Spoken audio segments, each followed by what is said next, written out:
कभी तुम लोगों के सामने कोई ऐसा एग्जांपल आया कि भाई मैं कोई मूवी देख रहा हूँ एंड मेरे को लग रहा है भाई ये बंदा इसके लिए बना ही नहीं था, इस बंदे को कास्ट कैसे कर लिया गया? भाई ऐसा कौन सा डायरेक्टर है जिसको भाई मोतिया बिंदु रखा हो, सब पता ही नहीं है कि भाई किसको मैं कास्ट कर रहा हूँ, किसको कास्ट नहीं कर रहा हूँ। ऐसे बहुत सारी जगहों पे दिखाई देता है एंड उस हिसाब से मिस कास्टिंग की वजह से लोगों ने उनको ट्रोल किया है, मिस कास्टिंग की वजह से बहुत ज्यादा कंट्रोवर्सीज हुई है एंड हाल ही की कंट्रोवर्सी भी थोड़ा बहुत मैं टचअप करूंगा। सो बात लेके चले ऐसे मूवी बनाते समय तुम्हें क्या चीजें परफेक्ट बनानी चाहिए जिस हिसाब से तुम्हें लोग बाद में क्रिटिसाइज ना करें। That's overall looks, that's overall transformation, that's overall उस फेस के हिसाब से, क्या वो रोल के हिसाब से, क्या वो बंदा सूटेबल है या नहीं है, उस हिसाब से कास्टिंग करी जाती है। या तो कोई फिक्शनल स्टोरी जो हमें पता ही नहीं है, या तो कोई रियल बेस्ड स्टोरी हो जिस हिसाब से उस रोल के हिसाब से वो सूटेबल लग ही नहीं रहा है, उसके अंदर से वो बात नहीं आ रही, उसके अंदर से वो कॉमेडी नहीं आ रही, उसके अंदर से वो जज्बात निकल ही नहीं पा रहे। ऐसी कौन कौन सी चीजें हैं? फर्स्ट ऑफ बात लेकर चलते हैं वेलकम का। जब सेकंड पार्ट आया था वेलकम बैक, जब जॉन इब्राहिम को मैंने पहली बार देखा ना, मैंने थोड़ा बहुत अडॉप्ट करा कि भाई हाँ ये बंदा हो सकता है अच्छा रोल इसमें निभा ले, जब मैंने टीवी देख रहा था। बट जैसे जैसे मूवी आगे बढ़ती थी ना, वो वाइब खत्म होती जा रही थी। वो वाइब क्या थी भाई? वेलकम की वाइब क्या थी? ओवरऑल फनीनेस हो, ओवरऑल अंदर से खुशनुमा माहौल लगे कि भाई ये बंदा इसी रोल के लिए बना हुआ है, हम लोग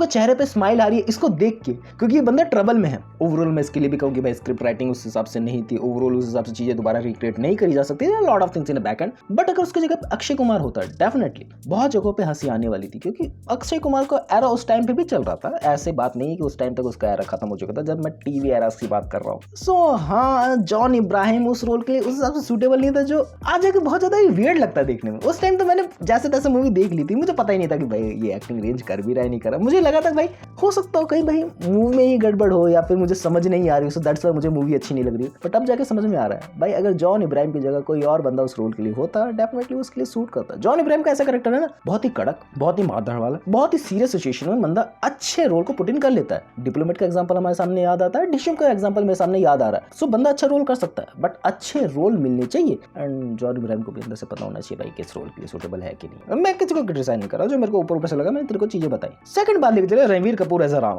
भाई इसकी कंट्रोवर्सी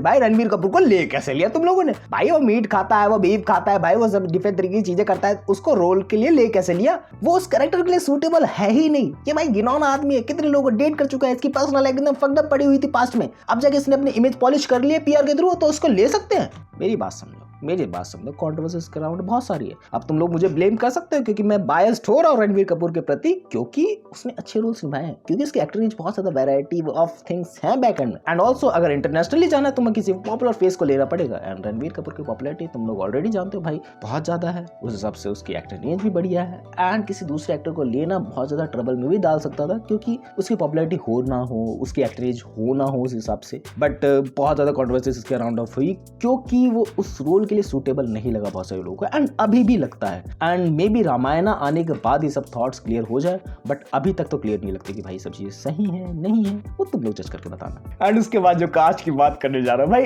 वो मूवी ही ओवरऑल कचरा है, उसकी कास्ट की ही क्या बात लेके चलो, मूवी ही ओवरऑल कचरा है।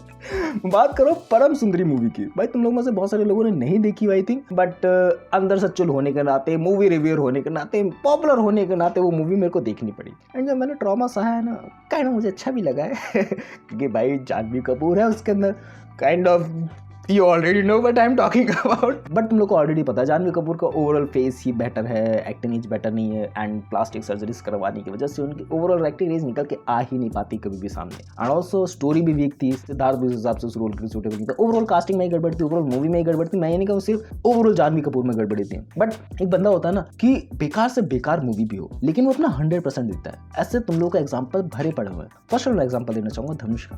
भाई मैंने जो देखी थी तेरे इश्क में करके जो मूवी आई थी, मेरे को बहुत ज्यादा बेकार लगी मूवी, लेकिन सबसे ज्यादा तो पसंद आई ना चीजें धनुष की एक्टिंग। ऑलवेज भाई ऑलवेज धनुष की एक्टिंग बहुत ज्यादा परफेक्ट लगती है मुझे हर जगह पे, कि बेकार से बेकार मूवी, बंदा मूवी में जान डाल देता है, बंदा मूवी में इमोशन झोंक देता है कि भाई मैं इस मूवी को ना बेटर बना के निकलूंगा। ये तुम लोगों को बहुत बार देखने को मिला होगा, इसलिए मैं कह रहा हूँ कि भाई बेटर कास्टिंग होने से क्या सब इंपैक्ट डाल सकता है। एंड ये जो आजकल के नेपोकिड्स है, इनको भाई एक्टिंग के नाम पे कुछ चीजें नहीं आती। डेफिनेटली इनके पास्ट की मूवीज कुछ मुझे पसंद आई है जिसकी मैं बात करूंगा इन फ्यूचर में, बट उस हिसाब से अच्छी नहीं लगी इस रोल के। ओवरऑल बेकार ही मूवी थी, ओवरऑल कचरा ही मूवी थी।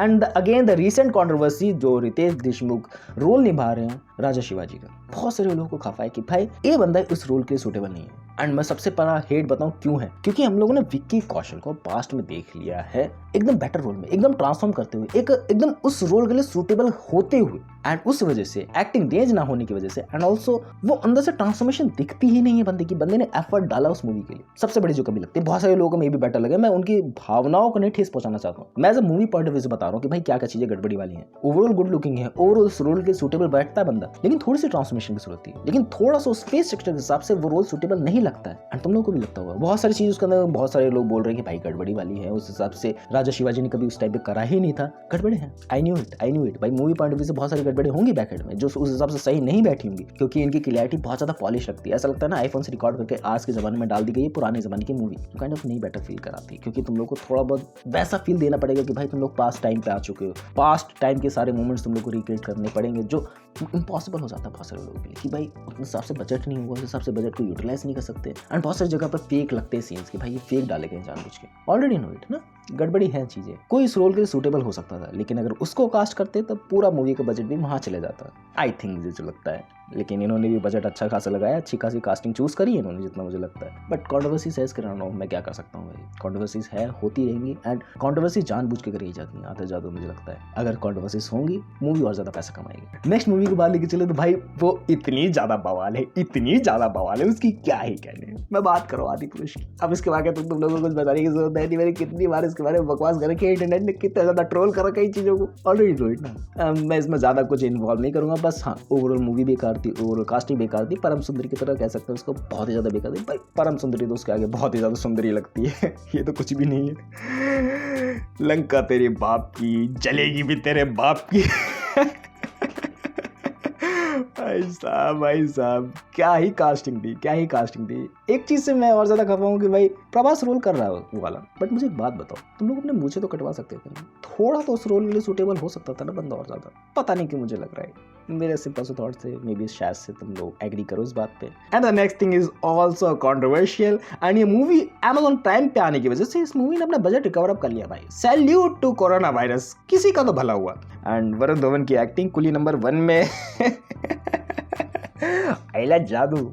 मैं बता रहा हूँ क्या चीजें हुई है। मैंने जो उनकी जुड़वा 2 देखी थी आई थिंक पहले टीवी पे, वो मुझे अच्छी लगी थी, काइंड ऑफ, इससे तो बहुत ज्यादा अच्छी लगी। बंदा उस रोल के लिए सूटेबल हो सकता है, डेफिनेटली हो सकता है, उस रोल के हिसाब से उस चीजों को परस्यू कर सकता है आराम से, वरुण धवन कर सकता है जितना मुझे लगता है। बट बंदा ना ओवर एक्टिंग बहुत जगह पे कर देता है, एंड ये चीज एक डायरेक्टर को समझनी चाहिए। ये चीज ओवरऑल जो पीछे बैकएंड में बंदे बैठे हो ना, क्या चीजें इस बंदे से निकलवानी है अंदर से, वो निकाल नहीं पाते बंदे अंदर से। एंड बहुत ही कम डायरेक्टर्स हैं जो अंदर से ऐसी हिडन टैलेंट को निकाल पाते हैं। तुम लोग के सामने एग्जांपल्स भरे पड़े हुए हैं कि भाई अगर एक बेस्ट से बेस्ट एक्टर अगर एक वर्स्ट डायरेक्टर के साथ काम कर ले तो उसकी एक्टिंग एज बहुत ज्यादा घट जाती है। मैं ये नहीं कहूँगा भाई कुली नंबर 1 बहुत ज्यादा बढ़िया थी, एक्टिंग एज नहीं निकल के आई, भाई कचरा थी, डायरेक्टर भी उस हिसाब से थे, क्या कर सकते हैं भाई, है चीजें बैकएंड में, you can't create that's almost the same thing. And तुम लोग किसी की कॉपी नहीं बन सकते, तुम लोग को अपनी यूनिक पर्सनैलिटी बनानी पड़ेगी, एंड बना सकते हो। एंड अगर तुम लोग उसको बनाना है तो तुम लोग को बहुत ज़्यादा टाइम लगने वाला है इंडस्ट्री में। एंड अगर तुम लोग एक नेपो किड हो तो भाई आज के टाइम पे तुम्हारा खेल खत्म हो चुका है। हाँ रियलिटी एक्सेप्ट करना पड़ेगा। काश मैं भी होता, मेरे बाप के पास भी बहुत पैसा होता, साला आराम कर रहा हूँ मैं तो वीडियोस वगैरह कहाँ बना रहा होता भाई। स्ट्रगलिंग देख रहे हो, स्ट्रगल देख रहे हो भाई। लेट्स से वीडियो जो भी मुझे चीज़ें लगी अबाउट है गड़बड़े, बहुत ज़्यादा गड़बड़े हैं, but we have to accept it कि चीज़ें हैं, होती रहेंगी, आती रहती, कॉन्ट्रोवर्सीज है। मे बी इनके पीआर के गेम चल रहे बैकएंड में कि हम लोग का अटेंशन ग्रैब करना ही हो, सो दैट्स वजह से कॉन्ट्रोवर्शियल चीज़ें कही जा रही हो। मे बी चीज़ें और हिसाब से बेटर हो सकती थी, बट उन्होंने बेटर नहीं बनाई, उन्होंने कहीं और ही पैसे फूक दिए। एंड डायरेक्टर हो सकता है मे बी गांजा और फूक के आया हो, सो दैट्स वजह से चीज़ें करी जा रही है। मजाक है भाई, सीरियसली मत लेना डायरेक्टर सर, ठीक है ना। So that's about the thing जो भी मुझे चाहिए लगी। मिलता है नेक्स्ट वीडियो में, बाय।